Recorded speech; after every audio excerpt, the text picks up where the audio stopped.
अस्सलाम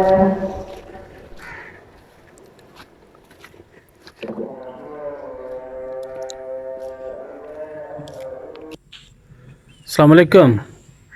लो जनाब, अज ना जनाब मेरी अज का व्लॉग बड़ा ही इंपोर्टेंट है कि भाई अपने दूसरे भैन भरावां नूं शेयर भी करियो और अगे फॉलो भी करियो ताकि जनाब मेरी होर लोगों नूं भी इहदे तों इलम हासिल हो सके। वो जोड़े बेचारे ला इलम ने सारी जिंदगी जनाब मेरी जिन्होंने नहीं पता है भी, और ये अजान दे टाइम कुत्ते दे भौंकण नूं जिहड़े लोग नहस समझते हैं, पता जी अक्सर जनाब मेरे लोग कहते हैं भी वो कुत्ता भौंकदा पिया ते वो बड़ा नहस है, ते ओहदी आवाज़ां भी मैं तुहानूं अगे जाके ना ओहदी आवाज़ां भी सुनाना है। तो दूसरी गल तुहानूं दसनी सी भी अल्लाह के नबी ने सारी जिंदगी आपे अजान नहीं दी है, ठीक है जी। अल्लाह के नबी ने सारी जिंदगी खुद एक दफ़ा भी अजान नहीं दी है भी, उहदे बारे च भी तुहानूं दसना कि भी उहदी की वजह है। ताकि जनाब मेरी इस वास्ते क्या है भी तुसी साडे इस चैनल को भी सबसक्राइब करना है और इंशाल्लाह जनाब मेरी तुहानूं इहदा जनाब मेरी 100% दसने कि जिहड़ा कुत्ता है वो तुसी अक्सर देखा होना कि भी जिस वक्त अजान होंदी है तो वो रोंदा है, और अल्लाह के नबी दी इहदे उत्ते जनाब मेरी वाज़िह दलील है जदों जिस वक्त अजान अल्लाह और अल्लाह के रसूल का नाम लिया जाता है तो सारिया जितनी भी जनाब मेरी दुनिया के उत्ते मखलूकात है वो सारे अल्लाह और अल्लाह के रसूल नूं जानते हैं। क्योंकि तुसी कई जनाब मेरी ऐसिया हदीसां या ऐसे जगह दे अल्लाह के नबी दियां जनाब मेरी करामतां सुनिया होनिया ने कि आप नूं चरिंद परिंद दरख्त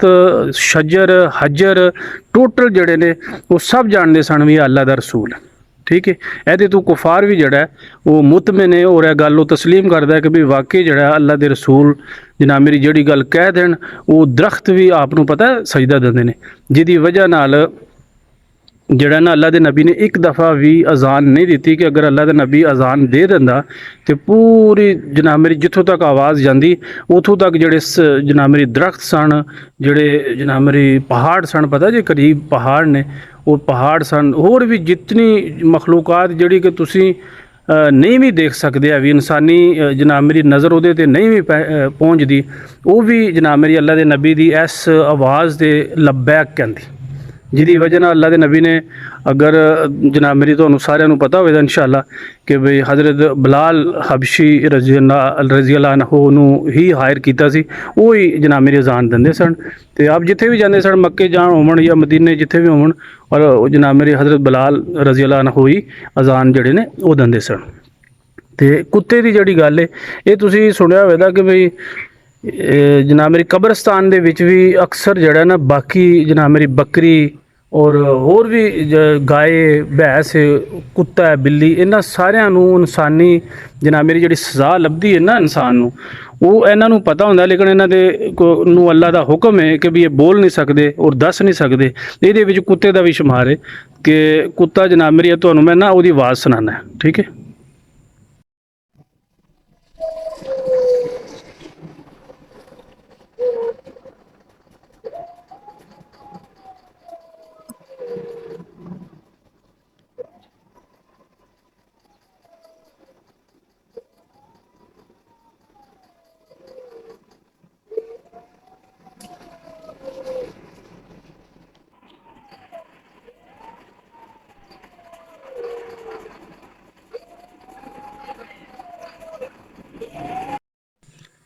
लो जी, तुसीं आवाज़ सुनी होनी है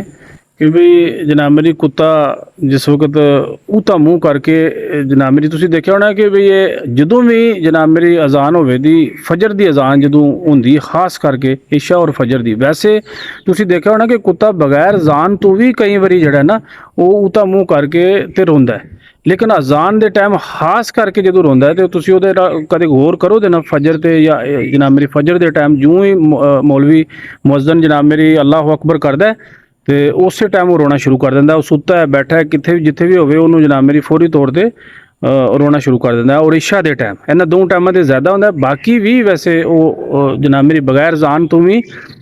मेरी खुद भी जनाब मेरी नज़र चो गुजरिया कि बगैर जान तो भी रोंदा। उसकी वजह जनाब मेरी यह दसी जा रही है कि कुत्ते नूं जिस वक्त अजान दे विच अल्लाह दी ਕਿਬਰਿਆਈ ਜਨਾਬ ਮੇਰੀ ਬਿਆਨ ਕੀਤੀ ਜਾਂਦੀ ਹੈ, ਤੇ ਉਸ ਵਕਤ ਸਭ ਤੋਂ ਸਖਤ ਤਰੀਨ ਜਨਾਬ ਮੇਰੀ ਅਗਰ ਤਕਲੀਫ ਦੇ ਵਕਤ ਹੁੰਦਾ ਹੈ ਤੇ ਉਹ ਸ਼ੈਤਾਨ ਤੇ ਹੁੰਦਾ ਹੈ। ਠੀਕ ਹੈ ਜੀ, ਅਸਲ ਜਿਹੜੀ ਗੱਲ ਹੈ। ਔਰ ਸ਼ੈਤਾਨ ਜਿਹੜਾ ਹੈ, ਅਬਲੀਸ ਜਿਹੜਾ ਹੈ, ਔਰ ਜਨਾਬ ਮੇਰੀ ਜਿੰਨਾਤ ਜਿਹੜੇ ਜਨਾਬ ਮੇਰੀ ਗੈਰ ਮੁਸਲਿਮ ਨੇ, ਉਹ ਇਹਨਾਂ ਹਵਾਵਾਂ ਦੇ ਵਿੱਚ ਜਿਹੜੇ ਕਿਉਂਕਿ ਸਾਨੂੰ ਨਹੀਂ ਨਜ਼ਰ ਆ ਰਹੇ ਹਨ ਔਰ ਸਾਡੇ ਜਨਾਬ ਮੇਰੀ ਇਰਦ ਗਿਰਦ ਹੀ ਹੁੰਦੇ ਨੇ, ਉਹ ਜਿਸ ਵਕਤ ਅਜ਼ਾਨ ਹੁੰਦੀ ਹੈ ਤੇ ਅਜ਼ਾਨ ਤੋਂ ਉਹਨਾਂ ਨੂੰ ਬਹੁਤ ਜ਼ਿਆਦਾ ਨਫ਼ਰਤ ਹੈ। ਉਹਦੀ ਵਜ੍ਹਾ ਨਾਲ ਜਦੋਂ ਉਹ ਨੱਸਦਿਆਂ ਨੂੰ ਦੇਖਦਾ ਕੁੱਤਾ, ਤੇ ਕੁੱਤਾ ਰੋਂਦਾ। ਠੀਕ ਹੈ ਜੀ, ਇਹ 100% ਜੀ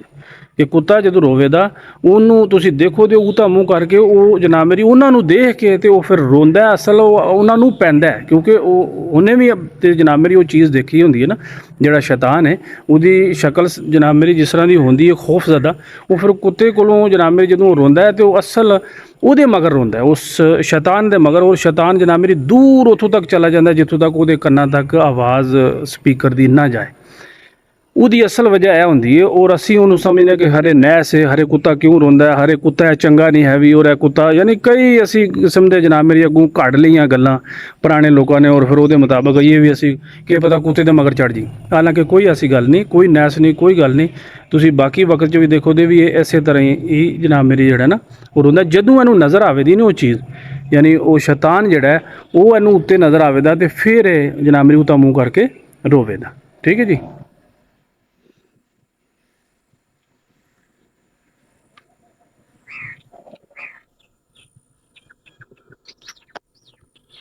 ਔਰ ਸ਼ੈਤਾਨ ਜਿਸ ਵਕਤ ਉਹ ਦੂਰ ਚਲਾ ਜਾਂਦਾ ਹੈ, ਫਿਰ ਜਿਸ ਵਕਤ ਅਜ਼ਾਨ ਖਤਮ ਹੁੰਦੀ ਹੈ ਤੇ ਫਿਰ ਇਹ ਦੁਬਾਰਾ ਪਲਟ ਕੇ ਜਨਾਬ ਮੇਰੀ ਮਸਜਿਦਾਂ ਦੀ ਤਰਫ ਰੁਖ ਕਰੇਦਾ। ਔਰ ਤੁਸੀਂ ਦੇਖਿਆ ਹੋਣਾ ਕਿ ਜਿਸ ਵਕਤ ਅਕਾਮਤ ਹੁੰਦੀ ਹੈ ਉਸ ਵਕਤ ਇਹ ਫਿਰ ਨਸੇਦਾ। ਇਹ ਅੱਲਾ ਦੇ ਨਬੀ ਦੀ ਵਾਜ਼ਿਹ ਹਦੀਸ ਹੈ ਕਿ ਜਦੋਂ ਜਨਾਬ ਮੇਰੀ ਇਕਾਮਤ ਹੁੰਦੀ ਹੈ ਇਹ ਫਿਰ ਨਸਦਾ, ਫਿਰ ਉਦੋਂ ਤੱਕ ਉੱਥੋਂ ਤੱਕ ਨਸ ਜਾਂਦਾ ਜਿੱਥੋਂ ਤੱਕ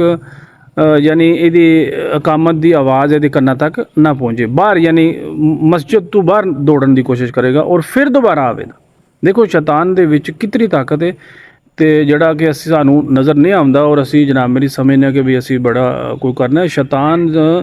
ਦੇ ਕੋਲ ਬੜੀ ਤਾਕਤ ਹੈ। ਅੱਲਾਹ ਤਾਲਾ ਮਹਿਫੂਜ਼ ਰੱਖੇ ਇਸ ਜਨਾਬ ਮੇਰੀ ਸ਼ੈਤਾਨ ਮਰਦੂਦ ਤੋਂ, ਔਰ ਅੱਲਾਹ ਤਾਲਾ ਪਨਾਹ 'ਚ ਰੱਖੇ। ਉਹ ਸਾਡੇ ਜੈਸੇ ਮੁਸਲਮਾਨ ਜਿਹੜੇ ਕਮਜ਼ੋਰ ਅਕੀਦੇ ਦੇ ਨੇ ਵਿਚਾਰੇ, ਉਹਨਾਂ ਨੂੰ ਵਸਵਸਿਆਂ ਵਾਸਤੇ ਫਿਰ ਤੁਸੀਂ ਦੇਖਿਆ ਹੋਣਾ ਕਿ ਜਿਸ ਵਕਤ ਤੁਸੀਂ ਨਮਾਜ਼ ਪੜ੍ਹਦੇ ਹੋ ਤੇ ਫਿਰ ਤੁਹਾਨੂੰ ਕਾਫੀ ਸਾਰੇ ਵਸਵਸੇ ਆਉਣਗੇ। ਠੀਕ ਹੈ, ਔਰ ਉਹ ਵਸਵਸੇ ਜਿਹੜੇ ਨੇ ਉਹਦੇ ਵਿੱਚ ਮੁਖਤਲਿਫ ਕਿਸਮਾਂ ਦੇ ਵਸਵਸੇ ਆਉਣ ਦੇ, ਤੇ ਉਹ ਸ਼ੈਤਾਨ ਫਿਰ ਤੁਹਾਡੇ ਜਨਾਬ ਮੇਰੇ ਕੋਲੇ ਆ ਜਾਏਗਾ ਔਰ ਤੁਹਾਨੂੰ ਕਈ ਕਿਸਮ ਦੇ ਖਿਆਲ ਔਰ ਜਨਾਬ ਮੇਰੇ ਆਉਣੇ ਸ਼ੁਰੂ ਹੋ ਜਾਣ ਦੇ, ਬੁਰੇ ਵੀ ਆਉਣ ਦੇ, ਹੋਰ ਵੀ ਕਈ ਚੀਜ਼ਾਂ ਉਹ ਯਾਦ ਕਰਾਉਂਦਾ।